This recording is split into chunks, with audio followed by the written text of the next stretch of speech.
Six Nations Full Contact, folks. It's Netflix's series based on the Six Nations. I've seen 4 and a bit episodes thus far. We're going to go through the show itself. Who's the target audience? Is it doing its job? The balance between drama and rugby. Is it a success? And the format of each episode, you guys can let us know your thoughts. As I said, I've seen 4 and a bit episodes. I'll try not to spoil anything in kind of too much detail, but I certainly will be talking a little bit about the format of the show. So if you want to go into this show totally spoiler free, then maybe come back and watch after you've seen what you want to watch. But yeah, it's Netflix's new show. I think overall, if I can just lead with the fact that Netflix is making a show about rugby, we should all be happy about that. Whether you love Netflix, you hate Netflix, whether you have a subscription or you don't, or you will subscribe to watch the show or not, the fact that rugby's getting a spotlight put on it when it's usually a pretty niche sport is something we should all celebrate.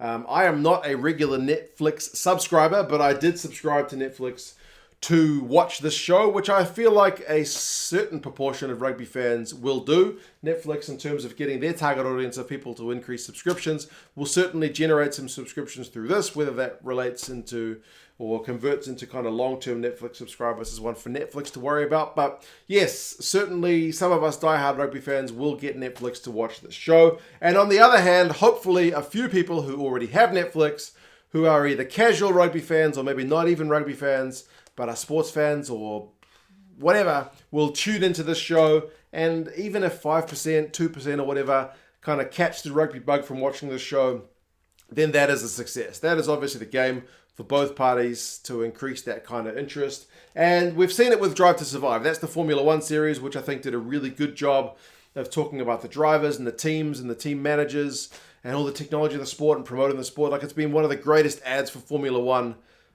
in decades, surely. It worked on me. We don't usually have Netflix, but we had it 1 month, I think last year, and I binged watched several seasons of Drive to Survive. I didn't get Netflix just to watch that show, but because we had it, I watched it, and it had that kind of target audience effect on me in that it got me into Formula One, at least for a while. I started watching the season just gone because I had been invested in Drive to Survive. I wanted to see how things were going to play out in the season just gone. Sadly for Formula One, because the season was pretty lopsided, I pretty much stopped watching. Maybe I just didn't have enough time, but also it was pretty obvious who was going to win, so I kind of stopped watching. That's just kind of what happened. But yeah, certainly it had that desired effect of getting a casual who just happened to have Netflix into the sport, at least for a while. What is the format of this show? Well, it's different from Formula One because obviously Formula One, you can really focus on the personalities who are the two drivers and usually the team manager. Like, that's really where a lot of the focus goes, with maybe some of the journalists giving their 2 cents here and there. This show is largely held together by Ugo Monye, who will help walk you through things if you are not like a diehard rugby fan. He kind of sets up all the storylines. He sets up where the teams are at and what their ambitions are and that kind of thing. He's a consistent across all the episodes. And then I think sensibly, basically for each episode, they have a primary focus on one team, at least from the 4 episodes I've seen.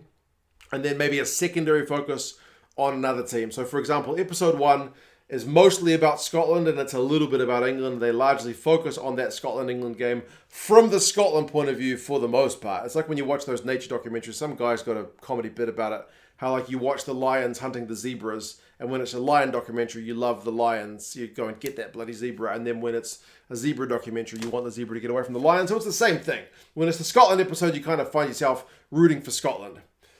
And for the Scotland episode, they focused on Finn Russell as their player of choice and Gregor Townsend as the coach. That seems to be the format for most of the episodes. They pick one player from each team as the main focus, and usually with someone with kind of an interesting background, like Finn Russell, because he's that maverick and he's more confident or arrogant, if you want to call it, than some of the other guys. But now he's like, he's had his issues with the coach in the past, and now he's a family man, so they're putting it behind him. It's that bit of personable drama, right? Or Alice Genge for the England episode. He's had a hard background, and then he feels like a bit of an outsider amongst all these posh guys around him. Andrew Porter, he's had mental health issues, and his mother died young, so he's been dealing with that. Like, all these personal dramas, which even if you're not a rugby fan, you can find yourself attached to and rooting for. So in terms of the format, that's pretty much the way it seems to be going. Episode 4 was a little bit more helter-skelter without a solid focus. but largely that seems to apply to most of the episodes. And in terms of the rugby drama balance, as I kind of mentioned, they're more going to the person drama. Like the Andrew Porter episode, they focus on him, but then also like how he's gonna battle Uini Atonio, who's this massive human, and like they play dramatic, like Inception, I think, style music whenever Antonio's on camera, like he's like the enemy. But then in the French episode, which I've just started watching, it'll obviously kind of flip on its head, so it's all about that point of view. But yeah, they do lean towards the drama. This is not a rugby recap show. It's not a rugby highlights package. It's not a how to play rugby. They don't teach you the rules. They don't teach you that the Calcutta Cup is the Calcutta Cup between Scotland and England. When after episode 1 you see Scotland celebrating with a trophy, if you were a casual rugby fan, I can imagine you going, what the hell have they got a trophy for? But they don't stop to teach you that kind of thing. It's more about the kind of person-on-person drama. And I get that, because then if you were a casual rugby fan and now you watch episode 1, you fall in love with Finn Russell because he's this lovable rogue, maybe you get behind Scotland because you want to watch Finn Russell rather than knowing that a penalty is 3 points and a conversion is 2, a try is 5. Do you know what I mean? So that's certainly the angle they've gone for. Do I think this one will be a big success? Obviously, I hope so. The fact that Netflix, as I said, is making a show about rugby, it can promote the game of rugby, get more eyeballs on the game, that's going to be good for all of us. I don't think it'll have anywhere near the cultural impact of Drive to Survive. I feel like Formula One is probably a more marketable and a more easily understood sport than rugby.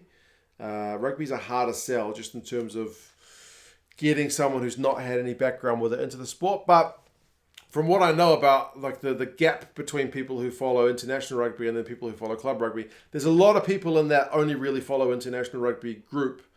So if it can get more of them into following a little bit more rugby, then I think that'll be a successful thing. Like Fabien Galtier mentioned in one of the episodes that like the Six Nations is a time where some farmer out in the provinces never ever watches rugby will come into a cafe and watch the game. And that's the kind of thing I think the Netflix show will kind of increase that draw. At least I hope so. So I thoroughly hope it's a success. I don't know that I'll be keeping Netflix after I've finished watching the show, to be honest. But yeah, the show thus far, from 4 episodes, kind of first impressions, 4.5 that I've seen, pretty interesting. I think, as I said, they've kept the focus narrow enough, given that rugby is kind of this sprawling beast with huge teams and coaching staffs and whatnot. You get to see some background information. The fly on the wall documentary aspect is fascinating to watch. I love watching Sean Edwards coaching the French guys in French. That's fascinating. Seeing the Italians kind of coaching staff doing their job in English. Neil Barnes, Kieran Crowley's assistant, he's a tough cookie. Yeah, watching his team talks and whatnot, very, very enlightening stuff. But yeah, you guys let us know your thoughts. How do you reckon the show is going? How have you thought about the format? Do you think it needs to be a little bit more Rugby 101, or do you think they're doing the right thing by leaning kind of into the drama? Do you think this is the kind of thing that's going to happen every year, or do you think this will be a couple of seasons and maybe it won't have the same numbers, or the same ballpark numbers as Drive to Survive, and it'll end up on Netflix's kind of cut or keep decision board, leaning towards cut? But anyway, you guys let us know your thoughts on the show, and yeah, Six Nations not too far away. Happy days. Talk to you again soon. See you later.